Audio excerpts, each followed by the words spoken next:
Now to an update on a story that we've been following closely. A Springfield woman working to get guardrails installed in front of her house after several cars crashed, including one into her daughter's bedroom.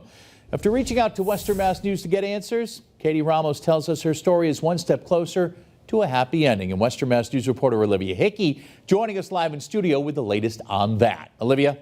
Katie Ramos tells me she just learned that a guardrail will be installed, but the timeline on that is unclear. And since she and her husband are deaf, this extra precaution, she says, could be life-saving. Once I got that call, I was just like, I can finally relax. Springfield resident Katie Ramos breathing a sigh of relief. She learned from the Hungry Hill Neighborhood Council a few weeks ago that a guardrail will finally be installed in front of her Nottingham Street home. I feel relieved. I feel I can finally just relax and know that my family are going to be okay. In 2015, a car hit her daughter's bedroom, and the damage has only continued.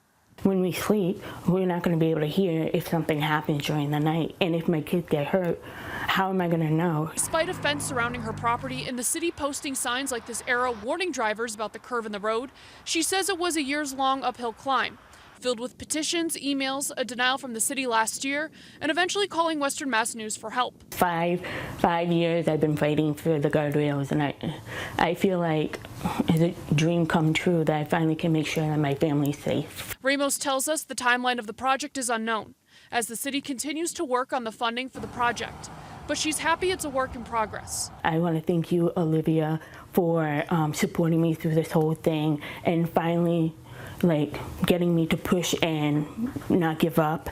And I just want to thank you and Western Mass for all your support. Ramos encourages anyone with a disability to continue to fight for themselves and their family's safety. We have reached out to the Department of Public Works for more information on the project, and we are waiting a response. Reporting live in the studio for Western Mass News, I'm Olivia Hickey.